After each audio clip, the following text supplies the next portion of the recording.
Jadi kalau kita bicara antiphospholipid syndrome, ada dua hal yang perlu kita pahami terkait dengan definisi. Ya, jadi ada yang pertama adalah terkait dengan trombosis, dan yang kedua terkait dengan obstetric morbidity. Nah, disinilah kita memiliki persinggungan dengan teman-teman hematologi karena kita bicara pertama adalah terkait dengan trombosis. Nah, disinilah yang menurut saya ada perbedaan sudut pandang dalam penanganan antiphospholipid syndrome, karena kalau kita lihat, kalau kita bicara obstetric morbidity, tentu kita bicara bukan hanya masalah morbidity-nya, tapi kita bicara tentang physiological adaptation in pregnancy. Dan kita tahu bahwa hypercoagulable state adalah merupakan salah satu kondisi yang normal, sebuah physiological adaptation. Kira-kira ada yang bisa menjelaskan nggak kenapa kok tubuh meng-create kondisi kehamilan itu sebagai sebuah physiological hypercoagulable state? Kenapa kira?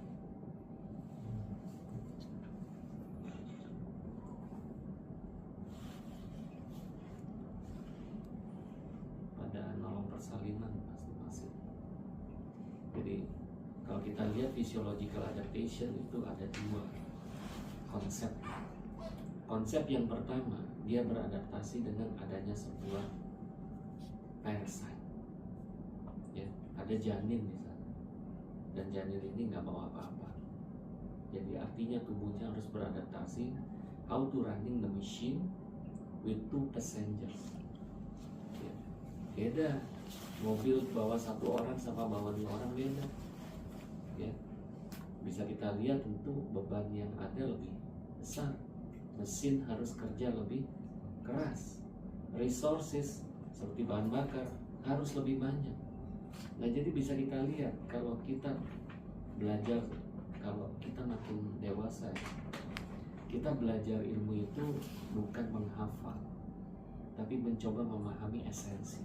Nah, makanya sekarang saya selalu belajar untuk menyampaikan esensi dari sebuah mekanisme. Seperti physiological adaptation, esensinya yang pertama, tubuh ibu akan mencoba beradaptasi dengan kondisi yang baru, dimana tadinya sistem ini hanya menurture satu orang, sekarang dia harus menurture dua orang. Ya, coba contohnya, mesin harus jalan dengan apa? Metabolic rate pada ibu hamil jelas lebih tinggi. Makanya kita bisa lihat thyroid memegang peranan yang sangat penting di dalam kehamilan. Ya, makanya salah satu topik terkait dengan problem fertility adalah masalah thyroid. Ya, problem dengan keguguran terkait dengan thyroid. Itu salah satu kenapa thyroid menjadi penting. Lalu yang kedua, esensi yang kedua sebenarnya antisipasi proses persalinan. Ya, kita lihat pada trimester kedua terjadi peningkatan hemodilusi. Untuk apa? Untuk saving blood. Ya, ini luar biasa. Dulu kalau masih pernah dengar istilahnya auto transfusion pada kasus-kasus ectopic pregnancy, ya, atau pada kasus-kasus yang antisipasi untuk terjadi hemorrhage antepartum, itu merupakan salah satu mekanisme untuk saving. Ya, jadi artinya dalam hal ini bisa kita lihat, ya, bahwa tubuh ibu hamil itu mencoba mempersiapkan diri untuk terjadinya perdarahan. Maka selain meningkatkan volume plasma, dia juga akan meningkatkan coagulation activity. Jadi wajar kalau terjadi hypercoagulable state. Cuma masalahnya kalau hypercoagulable state ini terlampau jauh, ya tentu akan muncul masalah. Jadi makanya saya tulis di sini ada 3 keyword ya di sini. Yang pertama adalah keberadaan dari autoantibody yang disebut sebagai antiphospholipid. dan kemudian keberadaan dari kejadian vascular thrombosis dan pregnancy morbidity. Oke, jadi ada 3 keywords. Jadi kalau kalian mau menjelaskan pada peserta ini, maka kalian harus tahu bahwa kalian harus menjelaskan 3 materi ini pada antiphospholipid syndrome. Jadi pertama tentu kalau keywordnya antiphospholipid, artinya kita harus tahu dulu apa itu antibody, apa itu phospholipid.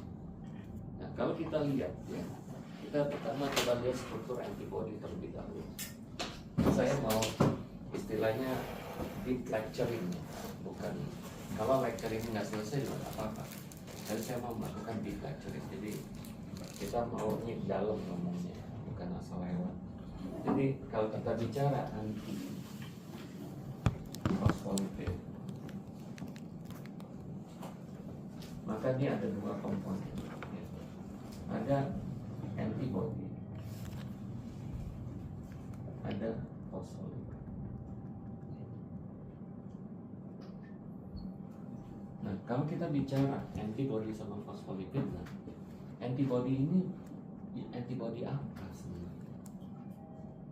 Ya, karena kalau kita melihat secara fisiologi, maka antibody itu ada allo antibody, ada auto antibody.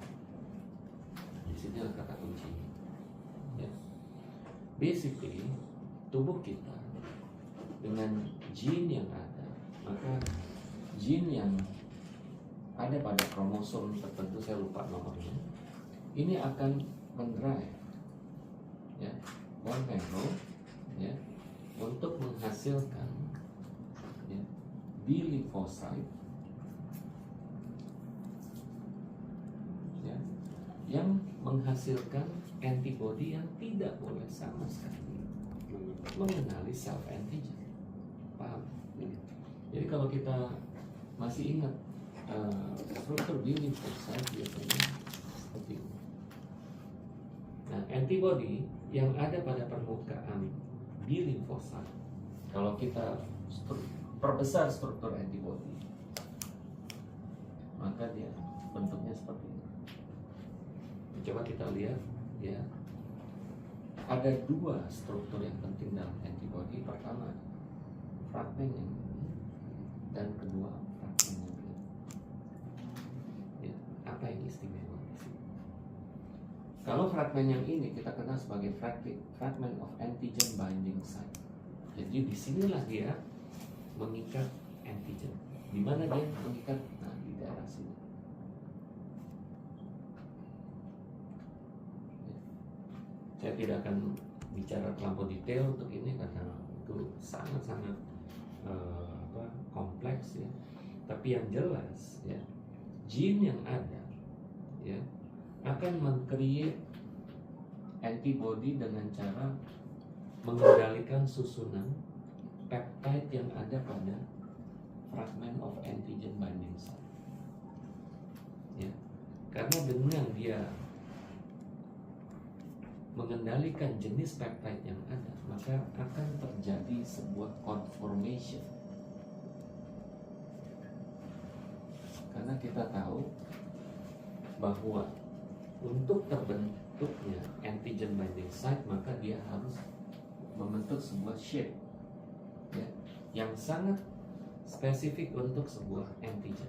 Contohnya, kalau shape-nya bentuk segitiga seperti ini, maka dia hanya bisa mengikat antigen yang bentuknya fit dengan ini. Nah, ini yang mengendalikan adalah gene. Ya, saya tidak akan terlampau detail untuk itu. Yang penting pahami saja konsepnya, bahwa untuk agar limfosit B ini jangan sampai ya membentuk antibodi yang bereaksi dengan self antigen, maka gene ini akan meregulasi susunan peptide yang ada pada fragment of antigen binding. Oke. Nah, kita tahu bahwa tentu ini akan bereaksi dengan non self antigen, kalau yang ini akan reaksi dengan sel antigen. Oke. Nah, bone marrow ini sekali lagi di bawah kendali gene harusnya hanya menghasilkan B lymphocyte yang menghasilkan antibody yang bereaksi dengan allo antigen, yang bukan self antigen. Ya, ini kata kunci pertama. Ya. Nah, jadi antiphospholipid antibody itu yang mana? Antiphospholipid antibody-nya adalah yang mana? Ya. Nah, artinya dia auto antibody, artinya dia bereaksi dengan self antigen yang seharusnya tidak boleh. Oke, nah kita keep dulu di situ. Saya mau sedikit menjelaskan tentang FC, bagian ekor dari antibody. Kenapa disebut FC? FC ini singkatan dari fragment of complement. Apa maksudnya? Kalau kita bicara complement, kita bicara tentang adanya struktur protein yang bersirkulasi di dalam blood circulation dalam keadaan yang inaktif. Ya. Nah, apa yang terjadi dengan komplement kalau kita tahu? Komplement adalah part dari immunity. Artinya kalau kita bicara immunity artinya ini adalah sebuah respon imunologi yang bersifat non-spesifik. Artinya dia hanya mengenali lawan itu berdasarkan common antigen. Jadi pokoknya kalau dia sifatnya patogen, saya hajar. Ya, kalau non patogen, saya biarkan. Nah, bagaimana komplement ini bekerja? Komplement ini bekerja melalui 3 mekanisme. Ya. Yang pertama disebut sebagai common pathway. Lalu kemudian yang kedua adalah mana binding lectin pathway. Yang ketiga adalah alternative pathway. Apa sih maksudnya? Saya nggak buru-buru ini karena saya benar-benar mau melakukan deepening. Ya.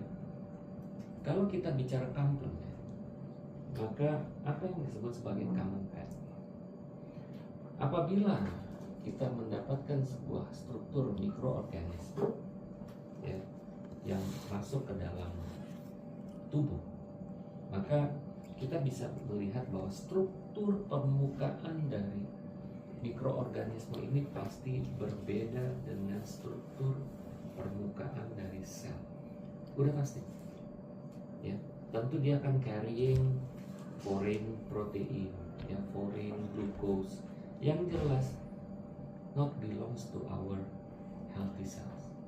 Ya. Nah, disinilah pentingnya sistem innate ini mengamati sel-sel yang asing. Nah, apabila kuman ini masuk, maka tentu saja dengan mudah dia akan dikenali oleh antibody. Nah, apa yang terjadi kalau dia sudah dikenali? Maka pertama, kalau terjadi pengenalan seperti ini, di mana antibody ini mengenali antigen dari kuman tadi, maka akan teraktivasi common pathway. Seperti apa? Protein ini kalau terjadi interaksi antara antibody dengan antigen, maka akan pecah. Ya. Pertama kita lihat dari C3, dia akan pecah menjadi C3A, C3B. Ya. C3b akan secara cascade ya memecah apalagi C4 menjadi C4b, C4a. C4b akan memecah lagi C5 menjadi C5b dan C5a. Nah, saya berhenti dulu di sini. Saya ingin menyampaikan pada kalian bahwa C3a, C4a, C5a ini adalah dikenal sebagai sebagai pro-inflammatory mediator, ya, yang sangat kuat. Ya. Jadi adanya hipeремia, adanya urtikaria, ini bisa dipicu oleh C3A, C4A, dan C5A. Lalu kemudian apa yang terjadi? C5b selanjutnya akan membantu pembentukan apa yang disebut sebagai membran effect complex, di mana ini merupakan gabungan dari C6, C7, ya. Jadi dia membentuk semacam palisade seperti itu, ya. Di mana palisade ini kemudian akan terbentuk di membran dari si kuman. Dan yang kemudian terjadi adalah palisade ini membentuk sebuah sumur di mana ada hole di sini.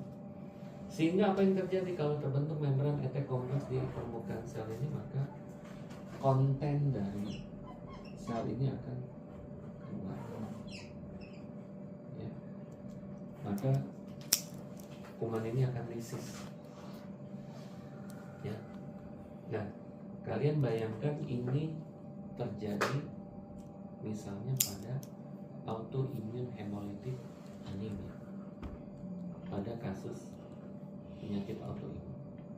Maka red blood cell kalau ditempeli oleh antibodi yang mengenali permukaan eritrosit, maka hal yang sama akan terjadi. Maka konten dari red blood cell itu akan keluar sehingga sel darah merah akan lisis. Lalu kemudian kalian ingat adanya antigen antibody kompleks pada glomerulus pada nephritic lupus. Ya, ini juga akan menyebabkan sel-sel glomerulus akan rusak, maka kita bisa lihat filtration akan hilang. Maka bisa kita lihat salah satu indikator dari terjadinya glomerulonephritis atau glomeruloendotheliasis adalah lolosnya makromolekul, di mana kita bisa lihat adanya presensi dari protein pada kuman. Nah, ini harus kita pahami hal-hal seperti itu. Nah, ini adalah pathway yang pertama. Pathway yang kedua, Mannan binding lectin.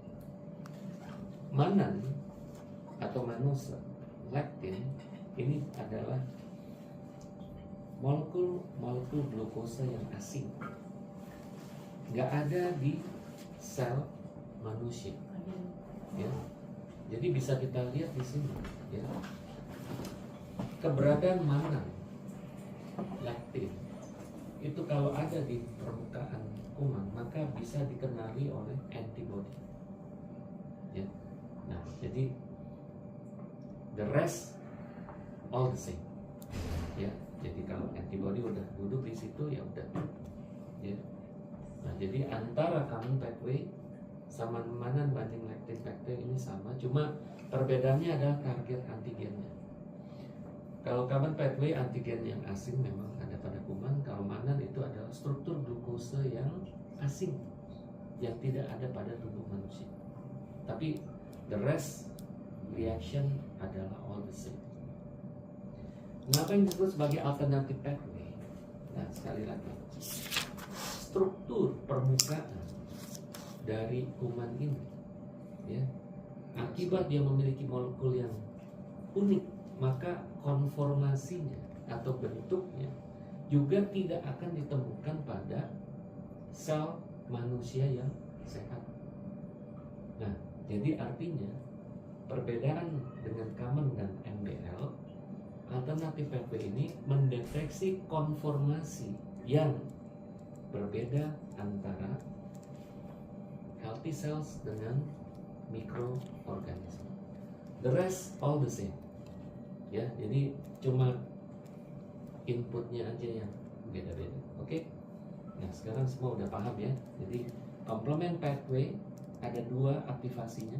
Pertama, melepaskan inflammatory mediator dan membentuk sebuah MHC structure, ya. Ingat, ya, ada dua konsekuensinya kalau komplementer aktivasi.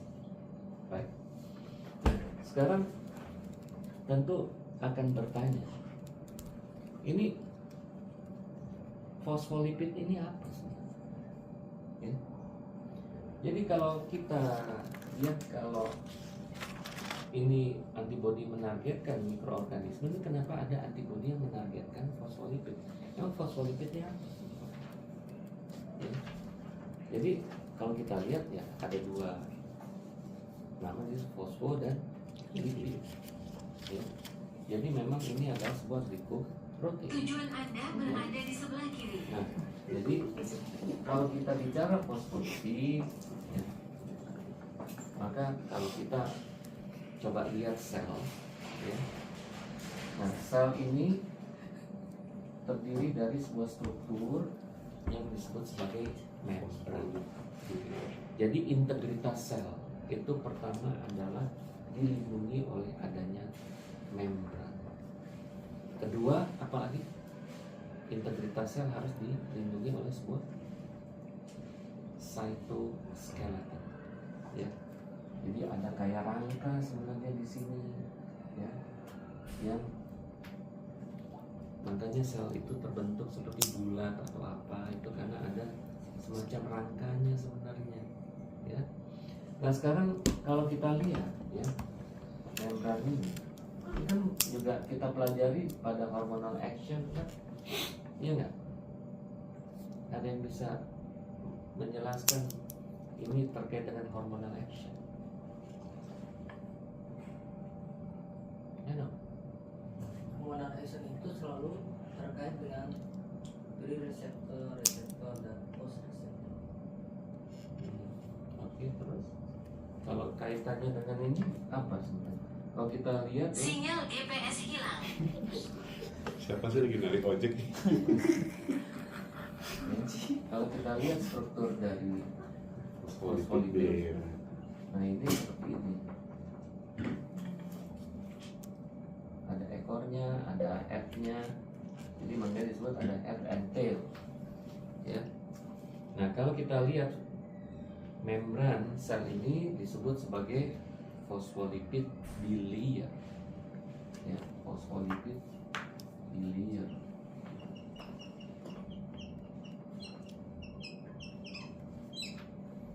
Nah, fosfolipid bilayer artinya ada dua lapis nih fosfolipid. Ya. Nah, kalau kita lihat dua lapis artinya ada yang disebut sebagai layer eksternal, ada layer internal. Jadi ada outer membrane, ada inner membrane. Oke, bisa ngikutin? Ya. Sekarang pertanyaan kembali tadi, hormonal action. Siapa yang bisa menjelaskan tentang ini?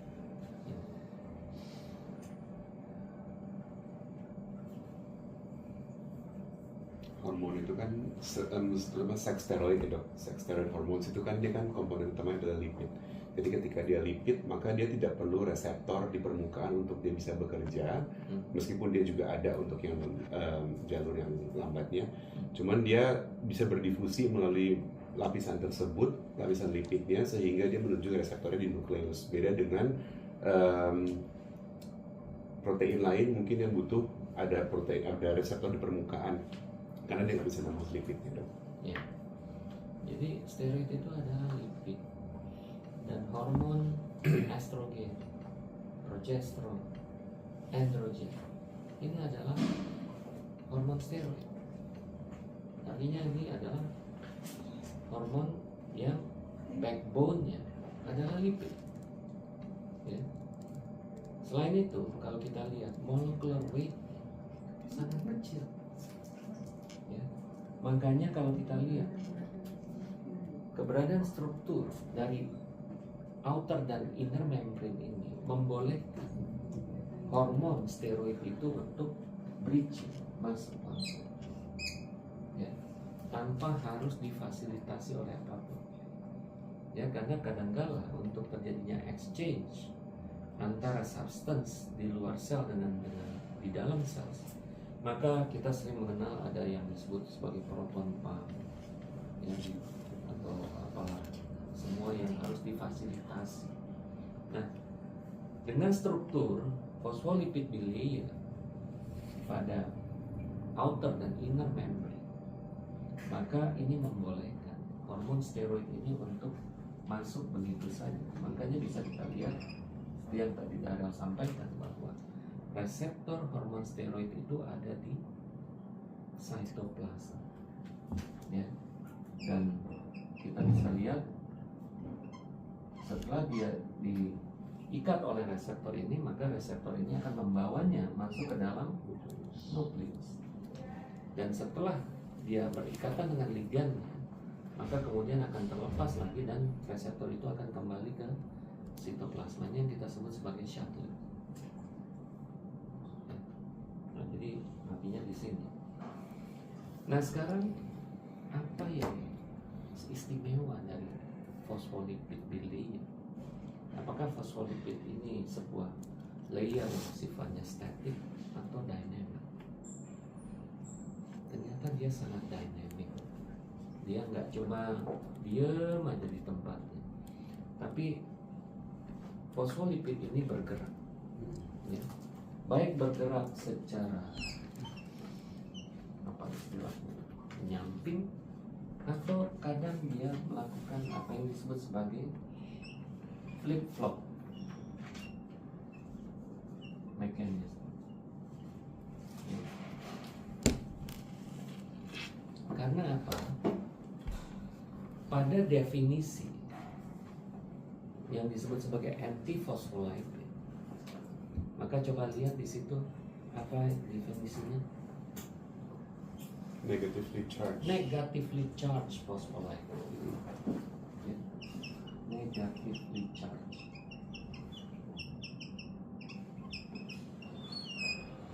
Nah, apa artinya? Kalau ada negatif, artinya maka ada 3 jenis phospholipid. Pertama yang bersifat positif, ada yang bersifat netral, ada yang bersifat negatif. Nah, sekarang kalau kalian lihat struktur phospholipid bilayer, ada yang outer dan inner. Kira-kira yang negatively charged phospholipid ini ada di sisi yang mana? Apakah di outer atau di inner membrane?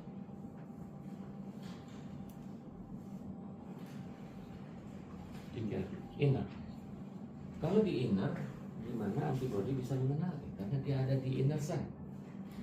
Antibody kan ada di luar. Nah, gimana? Jadi bisa flip flop. Ya, itulah makanya. Ya, itulah kenapa pertanyaan yang pertama. Basically, ya, inner membrane phospholipid itu banyak mengandung phospholipid yang bersifat negatively charged. Ya. Ini negative charge.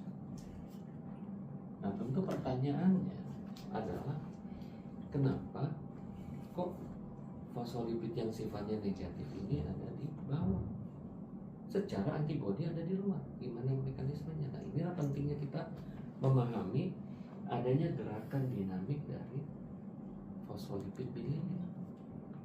Ada yang disebut flip flop dan lain sebagainya. Dan untuk kalian ketahui bahwa salah satu mekanisme yang terjadi pada apoptosis adalah terjadinya flip flop, di mana negatively discharged fosfolipid ini bisa menjadi bergerak ke permukaan, sehingga yang tadinya tidak terekspos menjadi terekspos. Ya, itu yang pertama. Karena kalian harus menjawab ini, ya, disebut phospholipid negatively discharged. Nah, kalau kita lihat phospholipid negatively discharged, ya, kita bisa melihat fosfolipidnya ada macam-macam. Ada phosphatidylcholine, ada phosphatidylinositol, ada phosphatidylserine, ya. Tapi nggak pernah ada istilahnya cardiolipin. How come? Definisinya adalah anti-cardiolipin antibody. Emang cardiolipin ini ada di mana? Baru gagah berani nyonteng aca tuh ngerti nggak maksudnya?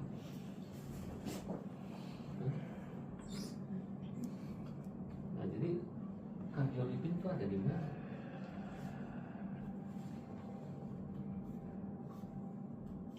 Nah jadi sekali lagi, nah saya bilang this is a deep lecture, ya. Karena saya mau kalian benar-benar memahami, nggak hanya sebatas superficial. Nah, kalau kalian lihat di dalam sel ada sebuah organel yang sangat penting, yang merupakan sebuah genera penghasil ATP. Siapa namanya? Mitokondria. Kalau kita kembali menggambar struktur mitokondria, maka mitokondria itu memiliki kripti.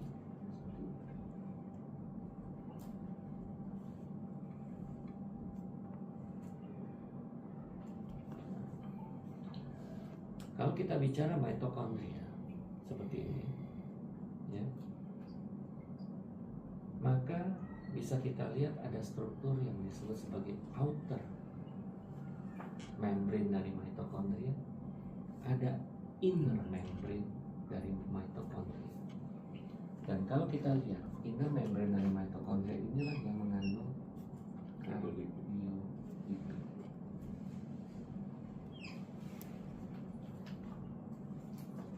Kalian tahu sejarah APS itu ditemukannya bagaimana? Nggak tahu. Oke. Initially, ya, waktu di Perang Dunia Kedua, kalian tentu pernah nonton film Kapten Amerika. Kan ada military recruit, ya. Nah, di Amerika mereka merekrut anak-anak muda yang mau menjadi volunteer untuk menjadi soldier. Nah, akan tetapi mereka tetap melakukan health screening. Dan kalian tahu si Kapten Amerika nggak lulus kan? Awalnya health screening karena dia badannya terlampau tinggi, ya.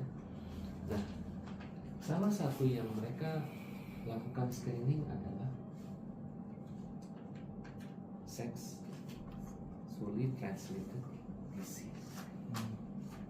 Yang mereka lakukan adalah mencek keberadaan dari sifilis. Kalau kalian masih ingat VDRL, ini singkatan apa?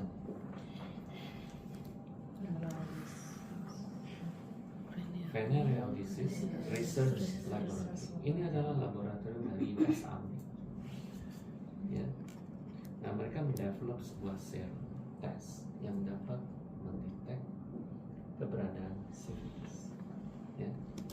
Nah, kalau ditemukan positif maka biasanya mereka tidak akan lulus. Ya. Nah, akan tetapi ternyata belakangan diketahui bahwa VDRL ini ternyata crossing dengan kardiolipin. Karena apa? Materi yang diambil ini berasal dari bovine heart.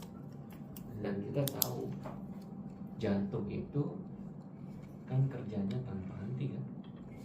Dan tentu konten mitokondrianya luar biasa dibandingkan dengan organ yang lain.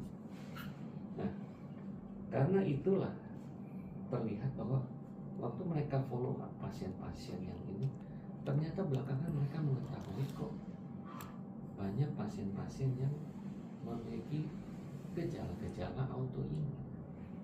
Lalu kemudian mereka meng-cross checknya dengan indikator dari penyakit autoimun dan ternyata match.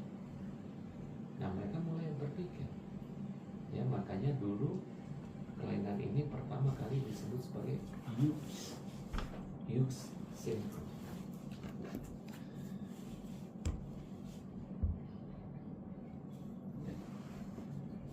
Thomas Hughes adalah dokter di UK.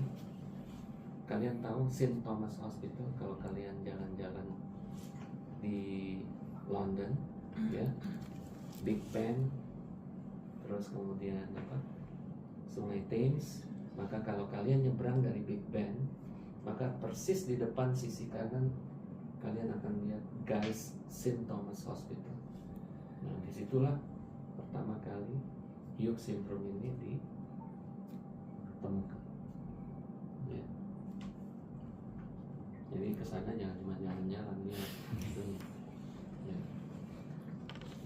Nah, jadi kardiolipin itu adalah inner membrane dari mitokondria. Seberapa penting sih fungsi inner membrane dari mitokondria? Ada apa sih di sana? Ada apa di sana? Yang buat siklus Krebs bukan? Siklus Krebs ada di tengah-tengah. Ini adalah siklus Krebs. Ini siklus acid. Akan tetapi siklus Krebs akan menghasilkan ATP-nya kecil, cuma 2 ATP. Ya. Dia akan menghasilkan proton, ya, yang kemudian akan dialirkan ke inner membrane karena di sana ada 5 subenzim yang nantinya akan ujungnya adalah menghasilkan apa? ATP. Ya. Nah, jadi bisa kita lihat inner membrane dari mitokondria ini jelas memiliki peran di situ. Ya, nah ini yang kita sebut sebagai respiratory chain enzyme atau enzim rantai pernapasan. Ya, masih ingat kan? Biochemistry lecture. Nah, jadi makanya di sini kita bisa lihat bahwa gimana menjelaskannya antibodi terhadap kardiolipin. Ya. Nah, jadi artinya dalam hal ini sebenarnya ini adalah sebuah penamaan yang agak keliru. Ya, ini karena dari dulu bahwa dianggap karena kardiolipin, maka sampai sekarang disebut anti kardiolipin antibody. Sebenarnya kalau kita lihat di situ, ya. Sebenarnya kalau kita menyatakan bahwa antifosfolipid ini langsung directly pada anti kardiolipin, harusnya kardiolipinnya langsung terikat oleh antibody. Tapi yang terjadi sebenarnya adalah bahwa yang dikenali oleh antiphospholipid antibody itu adalah bukan directly ke negatively discharged phospholipid, tapi sebenarnya dia lebih mengarah kepada sebuah adanya cofactor. Jadi bisa kita lihat ya, kalau di dalam pemeriksaan ELISA, tahu ELISA? Pernah memahami ELISA? Ya, enzyme link immunosorbent assay. Jadi biasanya kita kalau mau ngecek keberadaan antibodi, maka well dari papan pemeriksaan itu akan kita coating dengan antigen yang akan kita cari, ya. Seperti ini. Ini ELISA. Biasanya misalnya contohnya kita mau cari antibodi yang menyasar kepada struktur apa, ya, maka struktur itu akan kita taruh di dasar sumur dari microplane dari ELISA. Lalu kemudian serum pasien akan kita taruh di sini, ya, akan kita taruh. Lalu kalau serum pasien itu ternyata mengandung antibodi, maka pasti antibodinya akan mengikat ini kan, antigen yang sudah di-coating, ya kan? Lalu kemudian kita akan menambahkan sebuah sistem pewarnaan apapun, avidin biotin atau apapun yang nantinya akan menimbulkan warna. Semakin banyak antibodi yang menempel di sini, maka warna yang dihasilkan juga akan semakin kuat. Dan kemudian setelah diberikan semacam pewarnaan, ya, maka kemudian kita akan menembakkan sinar, ya, yang kemudian akan ditangkap oleh sebuah sensor, ya kan? Lalu kemudian sensor ini akan mengkonversi terang gelapnya warna tadi menjadi sebuah kadar. Ya, ini adalah konsep pemeriksaan ELISA. Iya kan? Masih ingat? Jadi kalau kalian nulis-nulis pemeriksaan torch itu apa? Itu kan konsepnya ELISA. Ya. Nah, inilah yang harus kalian pahami. Ya. Nah, jadi dalam hal ini kita bisa lihat bahwa sekarang yang dinyatakan sebagai anti-phospholipid antibody adalah antibody yang berikatan dengan cofactor, yang dimana cofactor ini berikatan dengan negatively charged phospholipid. Jadi dia bukan direct, tapi ada cofactornya. Dan salah satu cofactor yang ada, kalau kita lihat di situ ada 5-succidomain dari sebuah peptide yang kita kenal sebagai anti beta 2 glycoprotein 1. Ya. Makanya kita sekarang mengenal ada anti cardiospin antibody dan ada anti beta 2 glycoprotein 1. Ini adalah merupakan, ya, anti-phospholipid antibody yang jelas digunakan untuk mendeteksi keberadaan anti-phospholipid. Sampai sini bisa ngikutin? Ya. Oke. Jadi artinya dalam hal ini kita udah paham lah ya apa yang disebut sebagai phospholipid. Ya. Phospholipid yang didefinisikan sebagai antiphospholipid adalah negatively charged phospholipid atau cofactors, ya, yang berikatan dengan negatively charged phospholipid. Oke. Nah, sekarang coba kita lihat angka insidensi dari berbagai penelitian yang sudah ada dikaitkan dengan titer anti-cardiolipin antibody. Ya, ternyata sangat-sangat bervariasi. Ya, bisa kita lihat ada yang tinggi, ada juga yang rendah. Bahkan, ya, sebagian yang memiliki positif terhadap anti-phospholipid antibody, sekitar 5-7%. Healthy individual juga bisa ditemukan keberadaan dari anti-phospholipid antibody. Nah, gimana jadinya? Ya, itulah kenapa nanti kita harus memahami kriteria yang sudah disampaikan baik awalnya di Sapporo lalu di Sydney. Ini jangan cuma dihafal tapi harus kita pahami. Makanya step by step. Nah, sekarang setelah kita mengetahui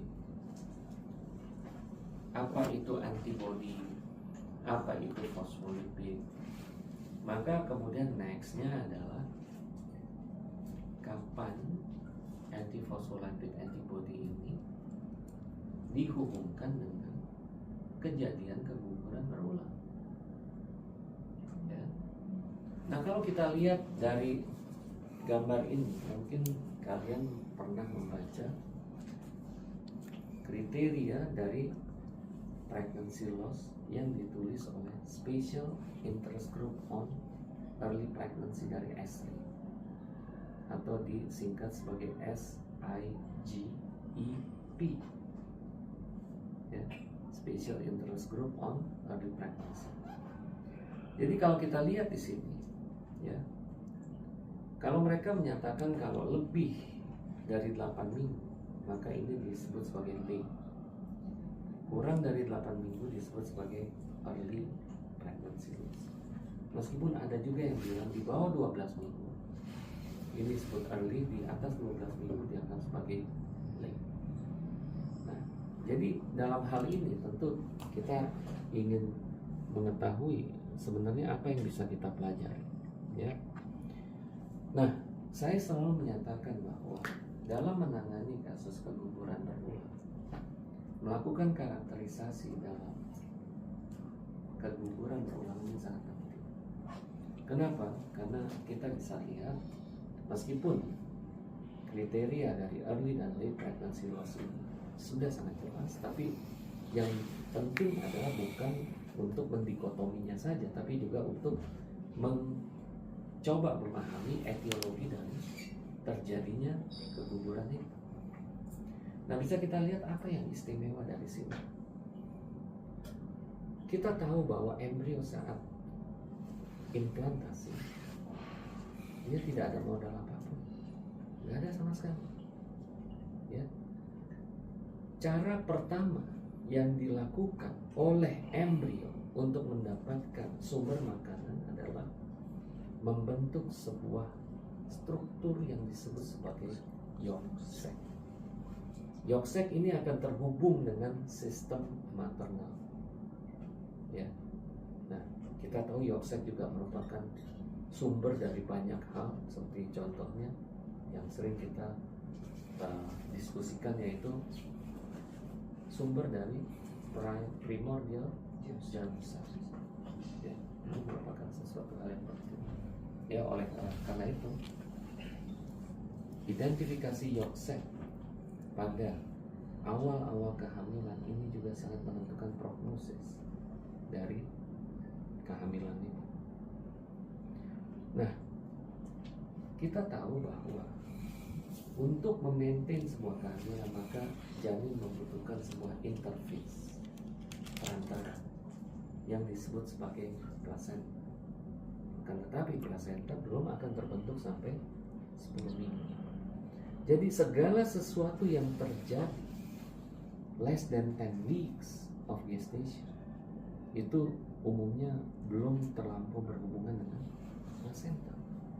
Plasenta baru akan establish di 10 minggu onwards.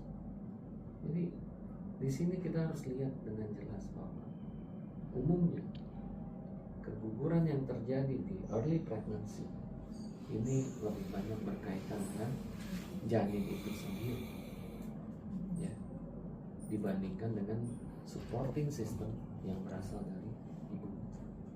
Akan tetapi kalau terjadi late pregnancy loss, karena kita tahu bahwa janin ini akan makin besar. Kalau dia makin besar maka demandnya makin tinggi, maka supporting system harus berjalan. Inilah pentingnya plasenta dan seterusnya. Nah, sekarang apa yang kita lihat faktanya pada antiphospholipid antibody? Kalau misalnya kita ambil kasus-kasus di early pregnancy loss, jelas sekali bahwa titer antibody terhadap fosfolipid itu insidensinya rendah, ya, insidensinya rendah. Tapi kalau kita lihat yang di atas 12 minggu, ya, angka titernya jauh lebih tinggi. Jadi ini memperlihatkan sebenarnya bahwa mekanisme keberadaan antiphospholipid antibody antara early pregnancy loss dengan yang late pregnancy loss itu beda. Ini yang saya sering lihat bahwa orang itu kadang memukul rata patogenesis dari antiphospholipid antibody. Ini yang saya katakan adanya perbedaan pandangan antara seorang internal medicine dengan seorang reproductive endocrinolog. Karena bisa kita lihat bahwa kalau pasien itu baru satu kali mengalami keguguran di bawah 10 minggu, ya, rasanya untuk memastikan insidensi APS itu kecil lah kemungkinan, ya, kecil. kecil kemungkinan. Ya. Tapi kalau misalnya sudah di atas 10 minggu, karena kan kita lihat di titer lihat APS di atas 12 minggu, insidensinya jauh lebih besar. Nah itulah yang saya sering tidak ngerti sama seorang ONG. Kalau misalnya kita berhadapan dengan keguguran berulang dengan APS ini agak beda, ya. Karena apa? APS belum tentu harus keguguran berulang, tapi keguguran berulang kemungkinan bisa APS. Jadi contohnya gini, ada pasien datang dengan kematian janin 12 minggu. Pada saat pasiennya nanya ke dokternya, apakah saya harus diperiksa sesuatu? Oh nggak usah bu, karena ibu kan belum 3 kali. Nah ini yang saya bilang dia nggak bisa membedakan antara keguguran berulang dengan APS. Saya kehilangan arah dari yang saat ini kan dokter bilang tadi di atas 12 minggu baru kemudian Di atas 12 minggu angka kejadian ditemukannya titer antifosfolipid antibody itu jauh lebih tinggi dibandingkan dengan kejadian keguguran yang terjadi di bawah 12 minggu. Lihat kan, itu kan yang ada arsirannya kan itu yang negatif. Ya, kan? Sementara kalau yang di atas 12 minggu, maka yang titernya positif terhadap antifosfolipid antibody kan lebih tinggi. walaupun di early juga sebenarnya yang memiliki antifosfolipid antibody juga cukup banyak ya 50. Kita lagi bicara tentang insidensi. Artinya kalau misalnya di bawah 10 minggu, maka insidensi ini kan kita lagi bicara nih kan supaya kita tidak menggeneralisir. Ya. Ini kan bisa kita lihat di sini. Data yang antifosfolipidnya negatif jauh lebih tinggi daripada yang positif pada yang early pregnancy. Artinya di sini diperlihatkan bahwa kalau kita menemukan early pregnancy loss, jangan mikir APS dulu, gitu loh. Sebaliknya dok, kalau misalnya itu masih hamil pertama di atas 12 minggu dia terminatif, berarti maksudnya dia berakhir, berarti kita juga nggak bisa memikirkan itu bukan APS. Ya gitu cara berpikirnya. Ini kita lihat bahwa kalau di atas 12 minggu atau di atas 10 minggu, ini lihat angka kejadian APS-nya kan tinggi. Iya kan? Jadi kalau saya punya pasien, katakanlah kematian janin, nggak ada angin, nggak ada hujan, janinnya mati. Usia 12 minggu. Terus dokternya bilang, Bu, nanti aja periksanya. Nanti kalau udah 3 kali baru kita periksa. Nah itu kira-kira wise nggak? Lihat datanya. Iya, artinya kalau kita mau cari screening APS-nya sudah boleh. Ya udah boleh. Walaupun baru hamil pertama. Iya, itu yang makanya saya mau menjelaskan ini yang menjadi dasar kita berpikir dari kriteria Sydney atau Sapporo. Nanti coba lihat. Tapi kan harus ada dasarnya. Saya nggak mau kalian kalau ditanya nanti di ujian apa kriteria ini. Tapi kalian nggak tahu dasarnya apa. Nah ini dasarnya. Kenapa kalau kriteria Sydney kematian atau keguguran terjadi di bawah 10 minggu harus 3 kali. Harus 3 kali. Baru cari APS. Tapi kalau di atas 10 minggu 1 kali kejadian aja cek APS langsung. Ngapain nunggu 3 kali? Karena datanya menunjukkan seperti ini. Ya. Nah, jadi bisa kita lihat tuh, ya, sensitivity dan specificity. Lihat specificity-nya. Memang kalau kita lihat, ya, pada usia kehamilan yang lebih tinggi, ya, angka kejadian APS jelas jauh lebih tinggi. Artinya pemeriksaan APS pada kejadian keguguran yang lebih lanjut itu memiliki spesifisiti lebih tinggi dibandingkan kalau kita melakukan hanya sekedar di bawah usia kehamilan 10 minggu. Ya. Nah, terus orang tentu tanya dong, apa nggak mungkin itu karena kelainan kromosom? Coba kita lihat. Angka kejadian kelainan kromosom pada kasus APS rendah. Ya, rendah. Jadi artinya sebagian besar kasus APS ini kromosomnya normal. Itulah kenapa ya pemeriksaan kromosom pada product of conception sekarang sebenarnya akan memberikan pemahaman yang jauh lebih baik ya untuk memastikan apakah kita harus cek antifosfolipid syndrome atau enggak. Nah, oke. Nah sekarang udah jelas kan hubungan antara keberadaan APS dengan pola keguguran. Jadi APS ini lebih banyak berhubungan dengan keguguran yang advance dibandingkan dengan yang early. Ya.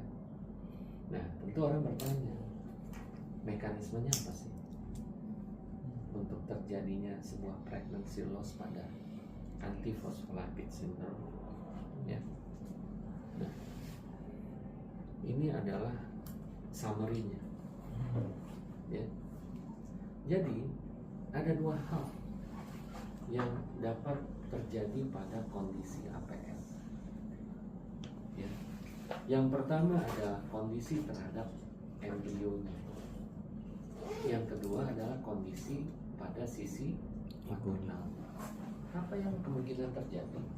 Nah ini yang harus kalian pahami betul-betul. Ya. Kalau kita bicara early pregnancy loss pada APS, apakah problemnya diakibatkan karena hiperkoagulasi?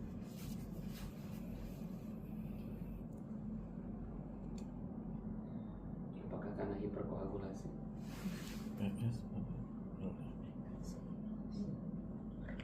Bukan. Itulah kenapa saya bilang pola berpikir internal medicine itu beda sama seorang reproductive endocrinologist. Cuma kalau saya tanya ke Oji, apa sih penyebab keguguran berulang di bawah 10 minggu karena APS? Hiperkoagulasi juga. Makanya dia sangat intens untuk memberikan hepat. Ya. Pokoknya semua antikoagulan. Bahkan seringkali mereka memberikan apa? Fondaparinux. Apa itu fondaparinux? Ini kan antikoagulan juga kan. Nah, nanti saya kasih lihat ke kalian apa perbedaan antara heparin dengan fondaparinux. Jadi orang ini nggak paham. Disangganya, ya, problem pada APS itu adalah hanya hiperkoagulasi pada awalnya. Ya.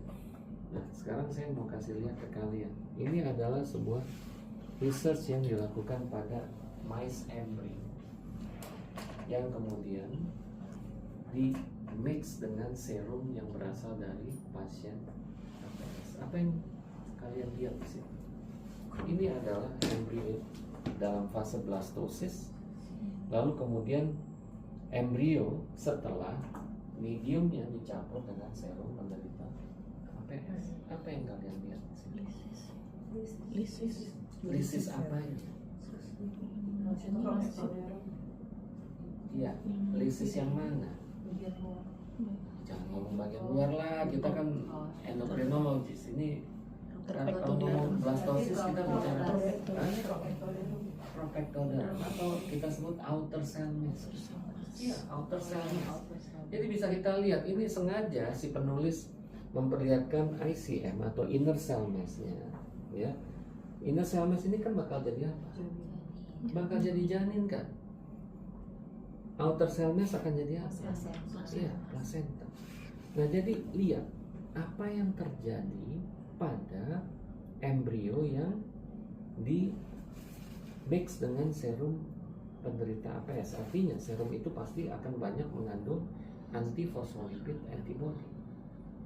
Nah jadi kalau kita lihat seperti ini, apakah kita mampu menjelaskan apa yang terjadi pada early pregnancy, pada kasus antifosfolipid syndrome? Apa yang terjadi?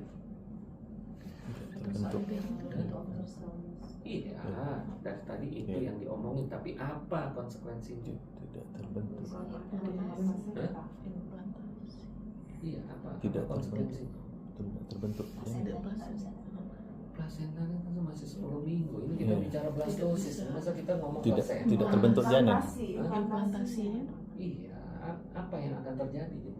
BU, blated ovum. Blated ovum. Nah, Kalau blated ovum itu kan outer Oh cell iya, mass-nya outernya mati ya. internal lah. Oh iya, tidak Justru terjadi. inner cell mass-nya yang nggak ada kan kalau Ah, blated ovum. tidak Ini terjadi. kan terbalik.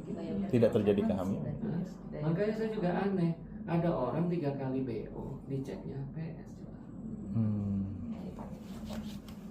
Kan udah Bentuk janin. ya, karena kalau kita cuma belajar APS-nya cuma sambil lalu ya, akhirnya pokoknya udah 3 kali kan cek APS, padahal kalau dikarakterisasi pasiennya blated ovum. Nah sekarang kalau udah tahu mekanismenya kayak gini, masih ngecek APS juga meskipun udah 3 kali keguguran, ini kan naif banget gitu. Nah ini apa yang konsekuensinya, apa yang terjadi dengan outer cell mass-nya dirusak oleh antifosfolipid antibody. Fungsi dari outer cell mass ini apa? Fungsinya apa?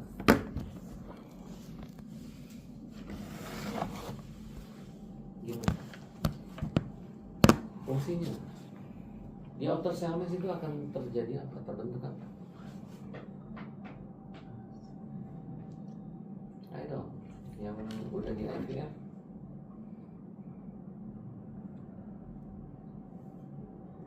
Awalnya kan itu sel-sel trofoblast kan, kita kenal sebagai cytotrofoblast, ya nggak?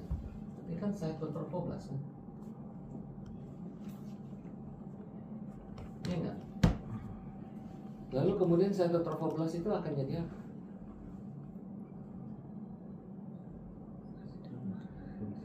Ini trainee kayaknya udah sering saya ngomong kan. Apa? Dari cytotrofoblast akan jadi apa? Sensitio. Trofoblast. Iya, Oh. tapi caranya gimana? Ini sel-sel cytotrofoblast nih, ya. Nah, gimana cara dia menjadi sinsitio Berfusi menjadi yang lebih besar. melakukan apa yang disebut sebagai fusi, ya kan? Maka terbentuk apa yang disebut sebagai Sensitio. multi-nucleated giant cells. Jadi ada beberapa sel cytotrofoblast yang bergabung menjadi satu, makanya disebut sebagai multi-nucleated giant cells. Ya. Nah tentu kalian lihat di sini, ya. Ini kan membran sel gabung sama membran sel, fosfolipid gabung sama fosfolipid. Jadi kalian bayangkan kalau misalnya ini terikat oleh antibodi, kira-kira apa yang terjadi? Hah? Tidak Nggak bisa fusi, ya. Kalau nggak bisa fusi, maka terjadi apa? Delay sinsitio formation kan? Nah, ini yang harus kalian pahami. Delay syncytiotrophoblas formation. Konsekuensinya apa? Tidak bisa. Konsekuensinya. Jangan langsung loncat, oh akan terjadi ini. Jangan. Upayakan bikin bridgingnya. Kan saya selalu bilang, bridging. Tidak ada implantasi. Nah sekarang harusnya kalau kalian mau bikin bridging, kalian harus tahu dulu dong fisiologi. Syncytiotrophoblas ini akan jadi apa?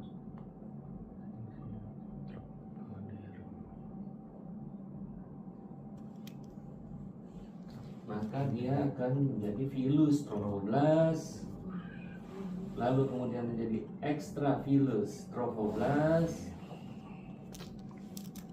dan endovascular trophoblast. Iya kan? Iya nggak? Maka ekspektasi kita kan harusnya in situ trophoblast itu ada yang membentuk struktur stem pada villusnya, ada yang keluar masuk ke dalam DC2 menjadi extra villus trophoblast, ada yang masuk ke dalam spiral artery menjadi endovascular trophoblast. Nah kemarin kan kita udah bahas kalau yang extra villus trophoblast fungsinya apa? Maka dia akan bertemu dengan sel uterine Oh iya. entry, kan kemarin kita bahas kemarin. Endovascular trophoblast dia akan berfungsi untuk mereplace. Kemarin kan baru kita ngomong. Endovascular trophoblast akan mereplace tunica intima dan tunica muscularis dari spiral artery. Iya kan? Tunica intima dan tunica muscularis. Ini tujuannya untuk apa sih semuanya? Implantasi. Vascular remodeling. Makanya kemarin kan kita udah ngomong, masa baru 1 hari? Ya, baru ngomong vascular remodeling kemarin. Ya, nah, ini penting sekali untuk pembentukan plasenta ke depannya, karena vascular remodeling ini mengubah pembuluh darah spiralis yang tadinya high resistance, low flow menjadi low resistance, high flow. Nah, terus apa lagi yang harus dilakukan oleh syncytial trophoblast?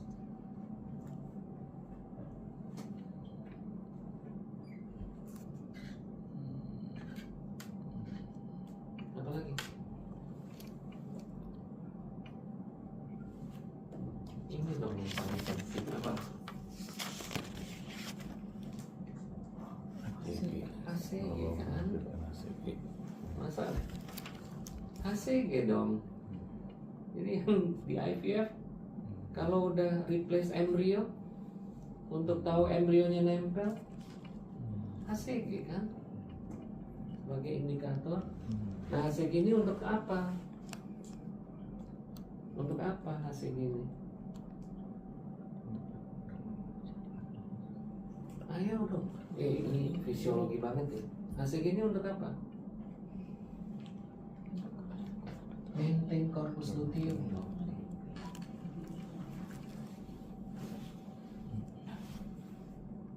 Corpus luteum ini untuk apa fungsinya? Iya kan? Jadi kalian bisa lihat ya, kalau misalnya antifosfolipid antibody ini bekerja pada outer cell membrane, maka ada beberapa efek yang bisa dia akibatkan. Pertama, dengan adanya delay syncytial trophoblast formation, maka jelas sekali bahwa akan terjadi gangguan dalam mekanisme interaksi antara trophoblast dengan uterine NK. Dan kita tahu interaksi antara trophoblast dengan uterine NK ini sangat penting untuk memfasilitasi vascular remodeling, karena uterine NK ini akan melepaskan apa? TNF alpha untuk memicu terjadinya vasodilatasi, ya. Lalu kemudian dengan syncytial trophoblast delay formation, maka tidak akan terjadi vascular remodeling. Maka karena tidak ada replacement dari tunica intima dan tunica media, maka vascular remodeling ini akan gagal. Ya. Nah tentu kita bisa lihat Vascular remodeling ini bisa gagal in certain stage, bisa gagalnya berat sekali, bisa gagalnya mungkin separuh, bisa gagalnya ringan. Makanya bisa kita lihat bahwa dengan adanya problem seperti ini, maka ini akan menentukan apa? Placental reserve. Jelas akan menentukan placental reserve. Ya, placental reserve ini adalah seperti mobil pakai tangki bensin yang isinya tentu bahan bakar. Jadi bisa kita lihat, ya. Saya pernah ikut kuliahnya Profesor Roberto Romero. Beliau menyatakan bahwa kenapa ada kehamilan yang berhenti belum pada waktunya. Salah satunya adalah diakibatkan karena memang placental reserve itu memang cukup hanya untuk sampai 32 minggu, mungkin cukup sampai 34 minggu. Itulah kenapa saya sering tanyakan sama residen kalau di Ronde Jaga, kalau ada kasus preterm birth, menurut kamu ini adalah pregnancy shortening akibat adanya sebuah parturition yang datangnya lebih cepat, atau ini parturition yang di-trigger oleh sebuah kondisi di luar dari janin? Itu selalu saya tanyakan sama residen. Kenapa?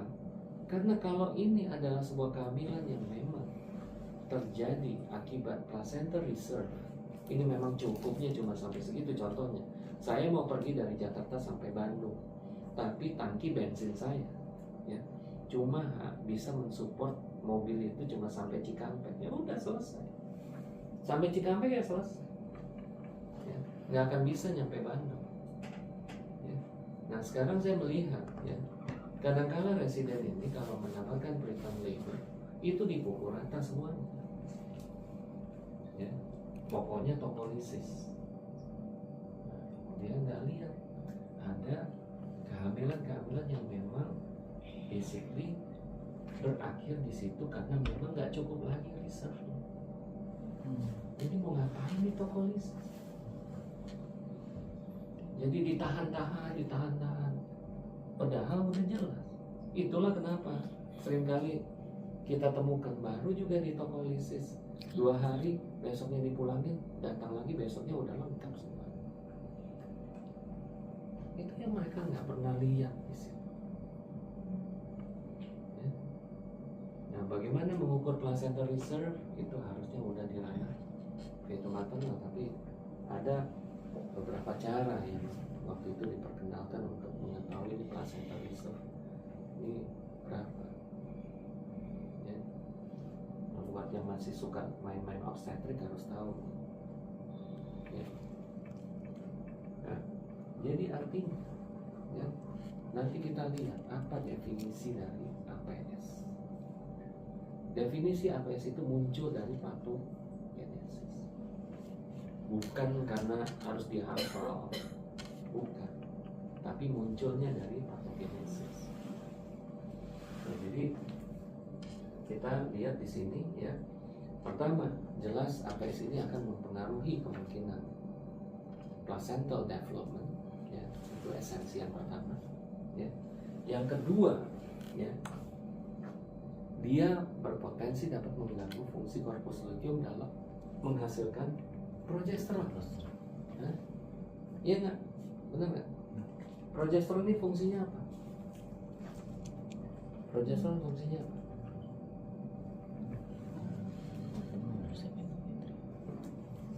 Fungsinya apa? Kamu mau? Udah lewat lah kalau endometrial preparation ini kan udah terjadi implantasi, udah lewat. Apa? Salah satunya berfungsi sebagai imunoprotektor terhadap Imunoprotektor. Oke. Mungkin bahasanya coba diperbaiki. Saya lebih senang menggunakan immunomodulation, bukan protektor. Ya. Artinya kenapa istilahnya modulasi? Karena dia mencoba untuk mengubah. Coba Jamie lanjutkan. Apa yang disebut sebagai imunomodulasi?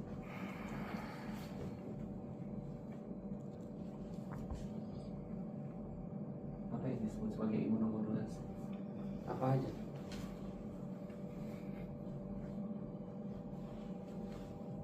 Karena embrio itu sifatnya suatu semi allogenik, dengan adanya progesterone itu yang bersifat imunomodulasi, dia akan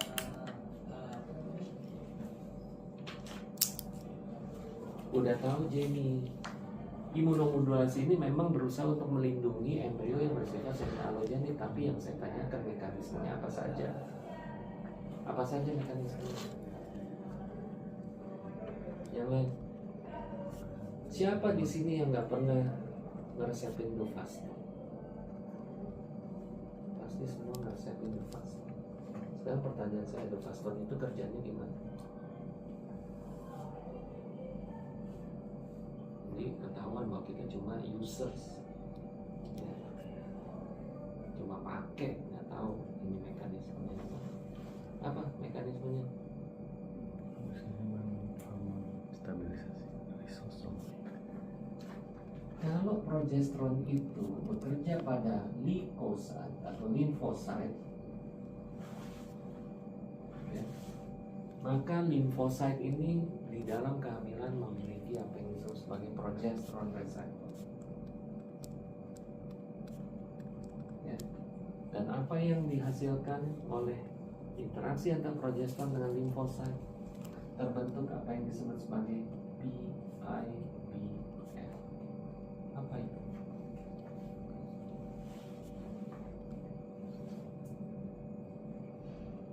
Not ringing your bells. Sama sekali. Kayaknya saya yakin kalian udah pernah ikut Progesteron siang indus. klinik, Polri Jaya, Progesteron ini indus. segala macam, ngomongnya ini aja loh. Diulang-ulang. Progesteron indus blocking factor. Iya, progesterone induced blocking factor.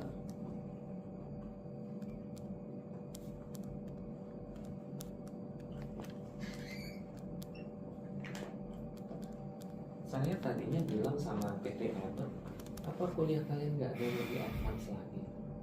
Karena kalian ngulang-ngulang terus kayak gini, ternyata saya tanya memang kayaknya harus diulang lagi. Saya pikir tadinya kalian udah bosen ngomong-ngomong kayak gini, karena semua yang mau utrogestan, mungkin mau microgas, mau ini semua pasti akan menjelaskan jalurnya dari progesterone induced blocking factor. Nah sekarang pertanyaannya, kalau kalian punya progesterone induced blocking factor, ya, kira-kira itu kerjanya ngapain? Kita stop di 8.30-an. Jadi saya bilang ini di pening lecture saya nggak intent untuk ngabisin. Jadi saya Mengubah keseimbangan T helper 1 dengan T helper 2. Oke. Pertama dia akan melakukan shift dari respon limfosit yang tadinya dominan T helper 1 menjadi T helper 2 dominans. Ya, ini kita kenal sebagai paradigm shift. Ya. Apalagi? Menghambat aktivitas UK cell. Menekan aktivitas natural NK. maksudnya, NK. Ya. Apalagi?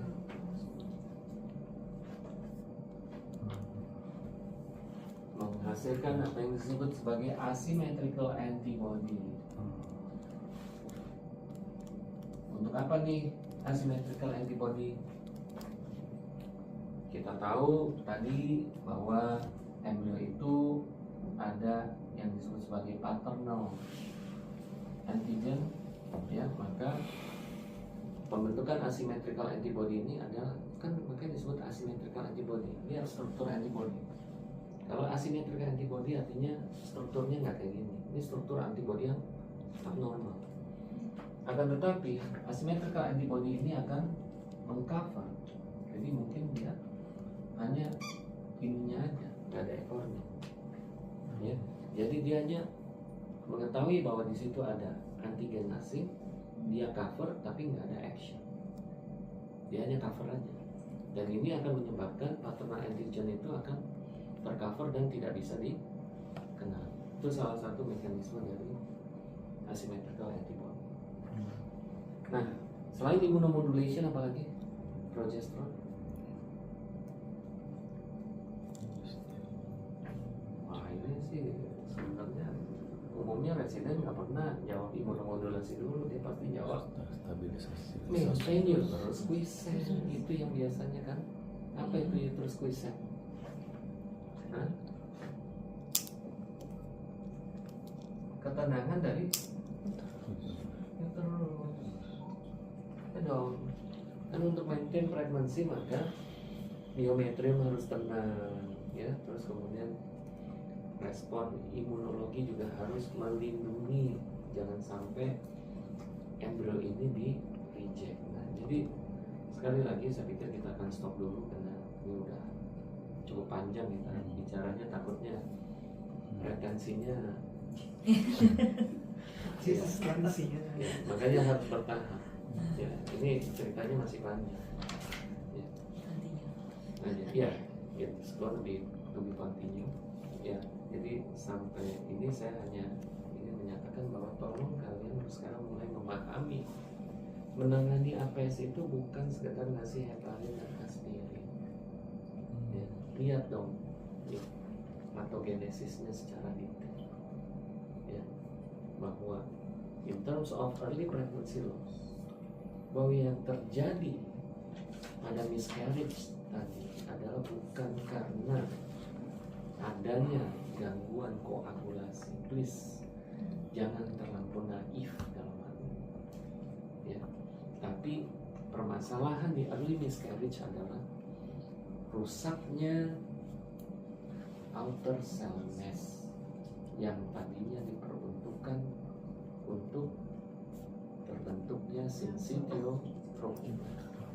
Jadi segala sesuatu yang merupakan konsekuensi dari adanya antifosfolipid antibody ini adalah merupakan konsekuensi akibat adanya delay syncytial-trophin formation. Nah, ini belum selesai. Ya. Karena nanti kita akan berdiskusi satu lagi patogenesis APS pada advanced pregnancy. Apa yang terjadi? Kalau ini pada yang early pregnancy, sehingga nanti kalian boleh baca ya kriteria klinik pada obstetrik antiphospholipid syndrome adalah pertama, keguguran 3 kali berturut-turut di bawah 10 minggu,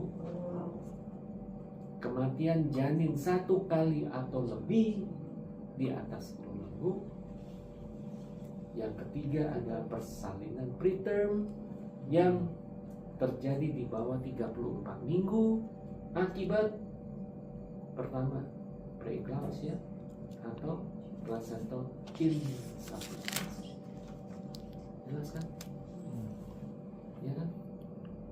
Nah, jadi kita bisa lihat patogenesisnya nanti. Kalau nanti kita sudah tahu advance-nya kayak gimana, maka kita bisa tahu kenapa kriteria klinik dari obstetric antiphospholipid syndrome atau sekarang disebut sebagai kriteria OAPS ini terdiri dari 3 times miscarriages less than 10 weeks, 1 or more fetal death pada more than 10 weeks, dan 1 or more preterm delivery ya due to apa? Preeclampsia or placental insufficiency. Ya, yang disebut ini less than 34 weeks. Ya. Ditambah dengan kriteria laboratorium. Ya. Ada ACA, ada anti beta 2 glycoprotein 1, ada lupus antikoagulan. Ini kita belum selesai bahas tentang labnya, karena kita lagi bahas tentang klinisnya. Karena perkembangan terbaru sekarang ini ada yang disebut sebagai OMAPS. Kalau bicara OMAPS, ini baru teaser nih, saya nggak jelasin.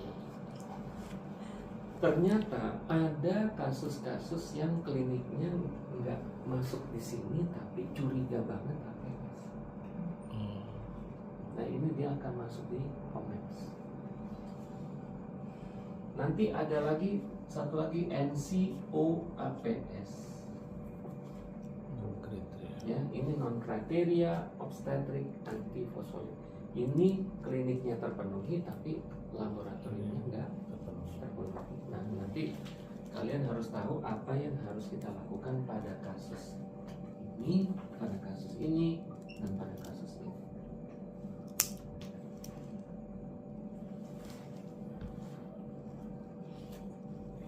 Ya, jadi sekarang APS ini sekarang sudah berkembang jauh, ya. Dan waktu itu setelah saya berikan lecture, sekarang kalau kita lihat di morning conference, sekarang presiden sudah mulai menggunakan istilah OMAPS dan NCOAPS, ya, pada kasus-kasus dengan recurrent frequency loss. Ya, oke lah, mereka bukan konsultan, jadi mereka hanya sampai sebatas mereka mengenali adanya OMAPS dan NCOAPS, itu udah bagus. Ya, at least kita raise awareness. Oke, saya pikir itu aja. Ada yang mau tanya?